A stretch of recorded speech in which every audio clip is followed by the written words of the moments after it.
अध्यात्म विज्ञान कोई धर्म या संप्रदाय नहीं है, ये स्पिरिचुअल साइंस है जो कुदरत के कानून पर आधारित है। ये विज्ञान पूरे ब्रह्मांड के सभी रहस्यों को उजागर करता है और जीवन के सभी पहलुओं को समझने के लिए एक नई दृष्टि देता है। इसी को आर्ट ऑफ विजन कहते हैं, दुनिया को देखने की एक नई दृष्टि, जो अध्यात्म विज्ञानी परम पूज्य स्वामी श्री कमलेशानंद जी के निर्देशन में सनातन सत्य का अनुसंधान कर हमारे जीवन को प्रकाशित करे। जय सच्चिदानंद। एक मनुष्य तरीके, एक थिंकर तरीके આપણે વિચારીએ, what is the goal of our life? આપણા જીવનનું ગોલ શું છે? ગોલને અચીવમેન્ટ કહેવાય. Hall process of the life એન્ડમાં જે મળે એને ગોલ કહેવાય. ખ્યાલ આવ્યો? મારે સ્કૂલ કોલેજમાં ભણી અને ડોક્ટર થવું છે, ડોક્ટર એ ગોલ કહેવાય. After you finish the education, you got it the degree. એને ગોલ કહેવાય. ખ્યાલ આવ્યો? તો આ જીવનનું ગોલ શું છે? As a thinker people. Ultimate સુખ પામવું. સુખ અલ્ટિમેટ સુખ પામવું, પરમેનન્ટ શાંતિ ને સુખ મળે. પરમેનન્ટ શાંતિ. બીજા કોઈને કઈ કેવું છે? મોક્ષ મળે. મોક્ષ. જન્મમરણના ચક્કરમાંથી છૂટવાનું. છૂટવું. Fine. Answer is correct. Most of they are explaining correct answer. હવે પ્રશ્ન એ છે, how we can achieve the goal of freedom from all kind of suffering permanently? એ મળી કઈ રીતે શકે? That is the question. Goal છે, હવે ગોલ માટે એફર્ટ બી જોઈશે ને એફર્ટ કરવા માટે આપણી પાસે પાથનું નોલેજ પણ જોઈશે. Without knowledge of path how you can walk? Correct? તો પાથ શું છે? મુક્તિનો પાથ. દાદાની આજ્ઞાઓ, દાદાની 5 આજ્ઞાઓ. ના એ જો કે, પણ કોઈ એમ કે મહાવીરની આજ્ઞા તો, કોઈ કે રામની આજ્ઞા તો, કોઈ કે મારા ગુરુજી આપી છે આજ્ઞા તો. એટલે પાછું શું થઈ ગયું? View point. શું થઈ ગયું? આપણી બધી વાતો, આપણો જે સબ્જેક્ટ છે ને એનું ટાઇટલ છે આધ્યાત્મ વિજ્ઞાન ટાઇટલ. અને એ ટાઇટલ આગળ આપણે વાત કરીશું યુનિવર્સલ ટ્રુથ. કઈ કરીશું? અને યુનિવર્સલ ટ્રુથનું બીજું નામ છે લો ઓફ નેચર. અને આધ્યાત્મની દ્રષ્ટિએ એને કહેવાય સનાતન સત્ય. સનાતન means permanent. It is not created by any living being person, but anybody can realize it. Now you understand? Anybody can realize, but nobody is creator because it is Sanatan. Okay, like you? Yeah. Sanatan ની કોઈ ઉત્પત્તિ કરી શકે? અને ઉત્પત્તિ કરે તો સનાતન નહીં. હવે ખ્યાલ આવી ગયો? જેની બિગિનિંગ એન્ડ ના હોય એને સનાતન કહેવાય. Now you understand? સમજ ખ્યાલ આવી ગયો બધાને? તો પછી હવે આપણે આપણો જે ગોલ છે permanent peace, permanent happiness and free from the cycle of reincarnation કઈ રીતે મેળવી શકાય? તમને જે આવડે બોલો. બેઝ ખ્યાલ આવી ગયો ને આપણું શું બોલવાનું છે આપણે? Universal truth, law of nature, સનાતન સત્ય. આ બેઝ ઉપર આપણો આન્સર હોવો જોઈએ, જે આપવો હોય. View point of the person ના હોવું જોઈએ. એની પર્સન. તમને જે ના હું તો કહીશ જ ને. તમે મેં એટલા માટે કીધું કે as a thinker people you reply. ને તમને જે લાગે. મેં એટલા માટે કીધું કે આપણે રિલેટિવ સત્યની વાતોમાં, વ્યૂ પોઈન્ટની વાતોમાં ડિસ્કશન ઘણું કર્યું અને ઘણા અવતારો કર્યું. શું કર્યું? રામની વાતો, કૃષ્ણની વાતો, મહાવીરની વાતો, શિવની વાતો, સ્વામિનારાયણની વાતો, બીજા કોઈ મહાપુરુષની વાતો, આ બહુ કરી આપણે. ખ્યાલ આવી ગયો? અને આ બધી વાતોને એક જ વાતમાં ઉડી જાય, વ્યૂ પોઈન્ટ. શું ઉડી જાય? વ્યૂ. ભલે સારો હોઈ શકે પણ યુનિવર્સલ નહીં. શું કીધું? Universal નહીં. આપણે યુનિવર્સલ જોઈએ, કારણ કે આપણે મુક્તિ યુનિવર્સલ એન્ડ પરમેનન્ટ જોઈએ છે. ટેમ્પરરી હમ. ખ્યાલ પરમેનન્ટ જોઈએ છે. આ તો ટેમ્પરરી જોઈએ, આ પરમેનન્ટ, નહીં. પણ આત્મા પરમેનન્ટ છે. એની અનુભૂતિ કરવી છે ને એનું અનુભૂતિ કર્યા પછી જન્મ મરણ થાય તો આપણે એને રિયલાઇઝ કઈ રીતે કરવું? પુરુષાર્થ. નહીં, સાત તો ટાઇટલ છે, ટાઇટલ ના જોઈએ આપણે. એની વન કેન અન્ડરસ્ટેન્ડ. પછી એમ કહેવાય કે આને પુરુષાર્થ કહેવાય, પણ વી નીડ સ્પેસિફિક કે શું ગોટુ જ્ઞાની હે? ગોટુ જ્ઞાની ગોટુ જ્ઞાની એ તો બરાબર છે, Separate કરો. પણ હું તમને, અમે તો કહીશું, પણ તમને તમારું જે લાગે તે કહી શકો. એવું કહેવાનું કે જે કોઈ સમજી શકે. Real point of view ઉપરથી I'm a pure soul. And relatively I'm punyata. બરાબર છે. So that's the way like my path should be, just going towards to the soul. એટલે તમારો આન્સર અમુક અંશે સાચો છે, પણ એમાં જો ક્લેરિફિકેશનનો અભાવ છે. Right. એટલા માટે હું તમને કહું છું કે when you talk about the fresh person they cannot understand. તો આપણો આન્સર એવો હોવો જોઈએ, બિલકુલ ફ્રેશ વ્યક્તિ પણ સમજવા માટે મજબૂર થાય. સુખ સુખ ના લાગે ને દુઃખ દુઃખ ના લાગે. એ ના લાગે, પણ કેમ ના લાગે? Because I'm a pure soul. જો એ તમારો આન્સર સાચો છે, પણ હિન્દુસ્તાનની અંદર બધા હિન્દુઓને ખબર છે હું આત્મા છું. યસ કે નો? Yes. તો પછી શુદ્ધ કેમ લાગે છે? So it not require the words only, it required the realization through the scientific vision, through the universal vision, not viewpoint. Universal ને સનાતન બે શબ્દ છે સેમ છે કરે છે સનાતન શબ્દ આધ્યાત્મ વાપર્યો, યુનિવર્સલ શબ્દ એટલે આખા બ્રહ્માંડનું એક જ એમ. Okay. અલગ અલગ નહીં, મારું તમારું રૂપ પણ નહીં ચાલે. બરાબર. આ લોકોએ આધ્યાત્મમાં એને સનાતન થી કીધું, આ લોકોએ એને યુનિવર્સલ કીધું. જેમ H2O થી પાણી થાય, યુનિવર્સલ કીધું. કે એ લોકો સનાતન ના બોલે, આ સાયન્ટિસ્ટો યુનિવર્સલ કે. लॉ ऑफ नेचर જ છે બધું. लॉ ऑफ नेचर को यूनिवर्सल ट्रूथ को अथवा सनातन सत्य, सत्य नहीं सनातन. सत्य हमेशा विनाशी હોય, બરાબર છે. સનાતન સત્ય બરાબર. હતું છે અને રહેશે. રહેશે. અને સત્ય વિનાશી અત્યારે ભેગા થયા એ સત્ય, કલાક પહેલા નતા ને 2 કલાક પછી એ નહીં. એટલે આ સત્ય કરું પણ સનાતન નહીં. સો લો ઓફ નેચર અને યુનિવર્સલ અને એક જ. સનાતન એક જ એક જ. કુદરતનો કાનૂન સનાતન જ હોય ને, બરાબર. બદલાય નહીં. સરકારનો કાનૂન બદલાય, ગવર્મેન્ટનો કાનૂન બદલાય, school college social life education એના બધા કાયદાઓ બદલાયા કરે. ધર્મના કાનૂનો બદલાય, જેમ જેમ ધર્મગુરુ બદલાય. લો ઓફ નેચર કેવી રીતે બદલાય? સમજી ગઈ. એટલે સનાતન.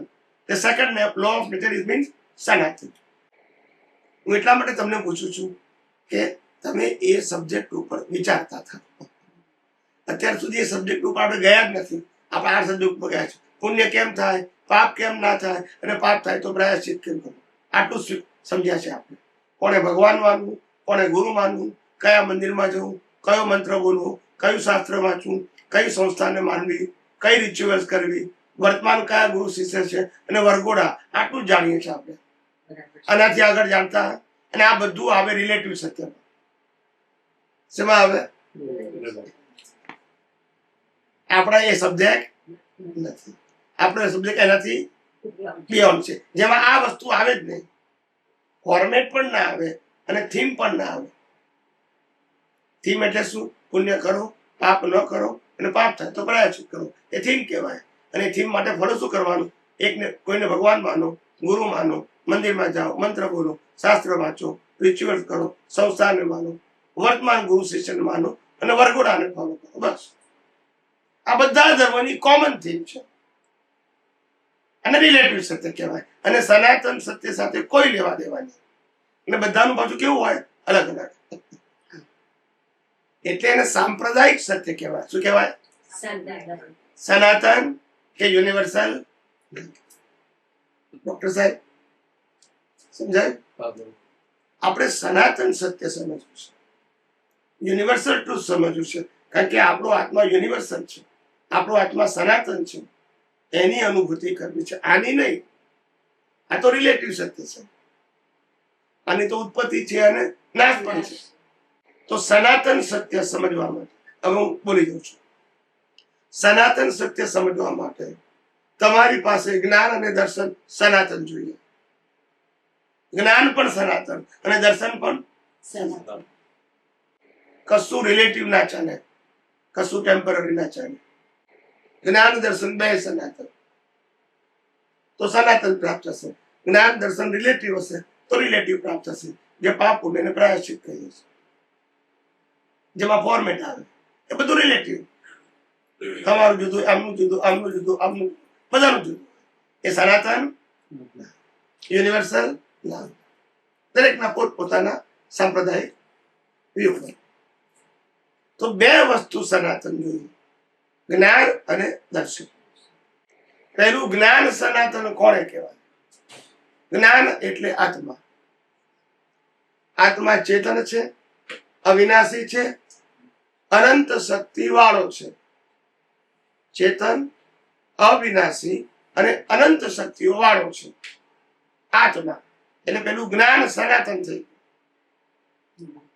દર્શન સનાતન સત્ય એટલે શું? આ whole universe including our mind, speech and action કઈ રીતે ચાલે છે? લો ઓફ નેચર થી. પહેલા કઈ રીતે બનેલા છે, કયા તત્વથી બનેલા છે, કયા સિદ્ધાંતથી ચાલે છે, અને એનાથી બનતી અવસ્થા કઈ પરમેનન્ટ છે. આ ત્રણ વસ્તુ જાણો પણ સનાતન. એમાં તમારો મારો વ્યૂ પોઈન્ટ ના આવવો જોઈએ. દુનિયાની કોઈ પણ જીવતી વ્યક્તિનો વ્યૂ પોઈન્ટ ના આવે. એ હોય જ ના માનો તોય. તો સૌથી પહેલું દર્શનમાં, સનાતન સત્યમાં આ દુનિયા કયા તત્વોથી બને છે?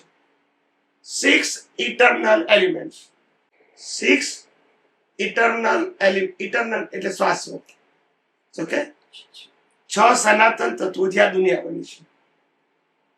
એ 6 માં એક તત્વ ચેતન, બીજું તત્વ જળ. પેલું ચેતન, ચેતન એટલે આત્મા.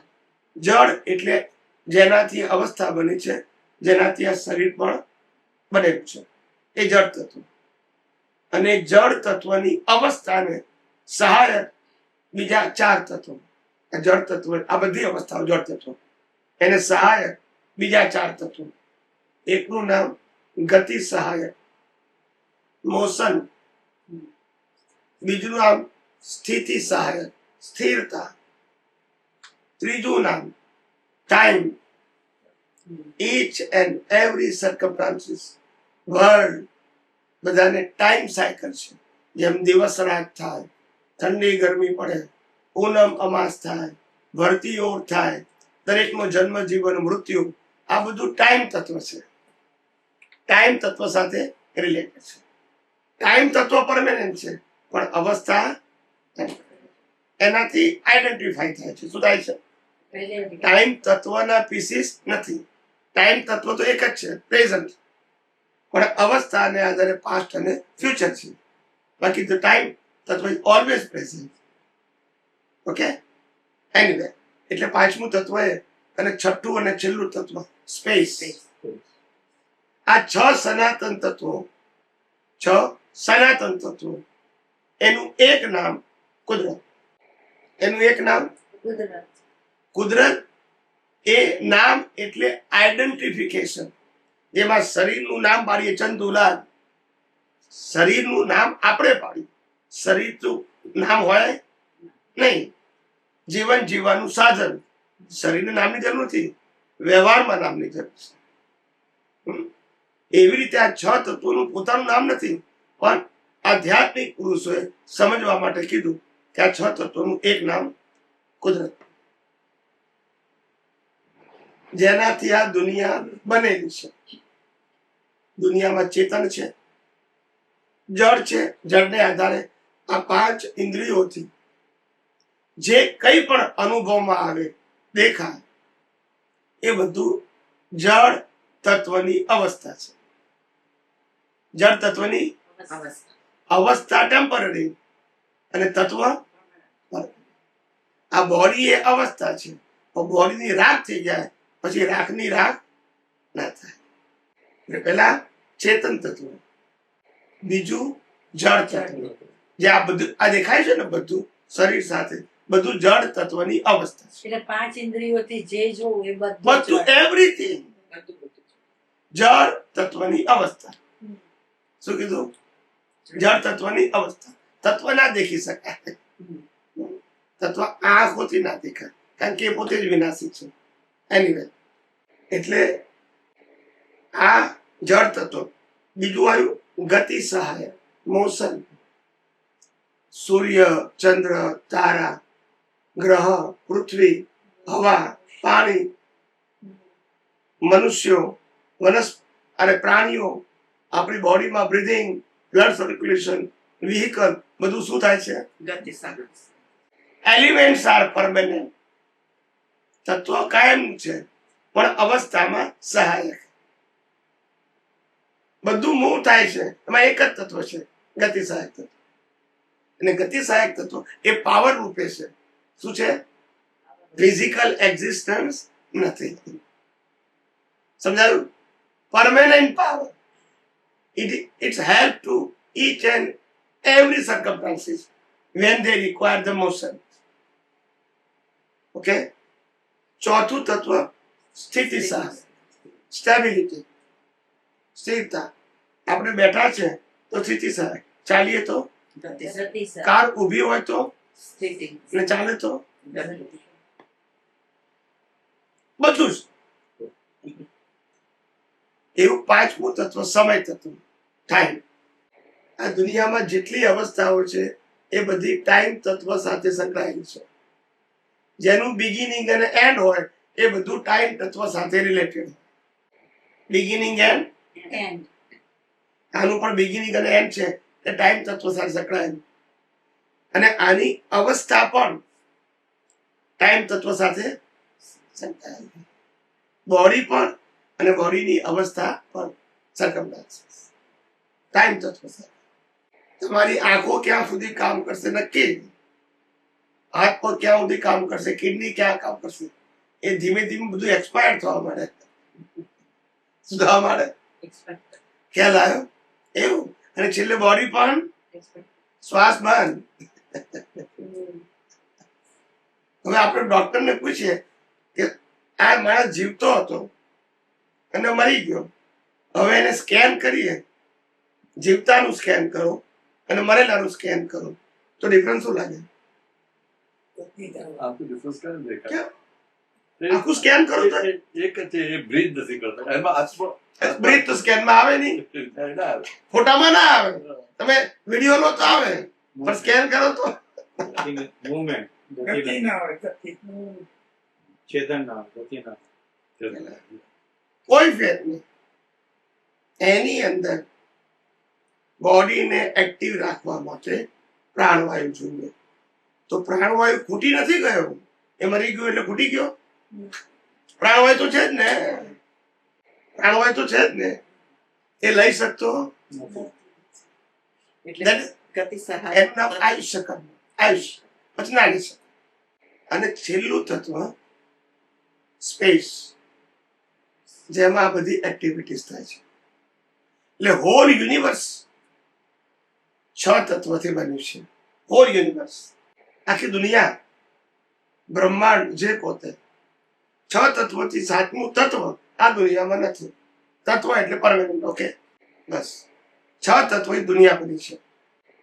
એ દુનિયા ચાલે કઈ રીતે? પણ દિવસ થવું, રાત થવું, પૂનમ થવું, અમાસ થવું, ભરતી આવી, ઓટ આવી, આપણે બધા કર્મ કરીએ એના ફળ મળે, એના સંજોગો કયા આધારે ચાલે છે? તો કે લો ઓફ nature.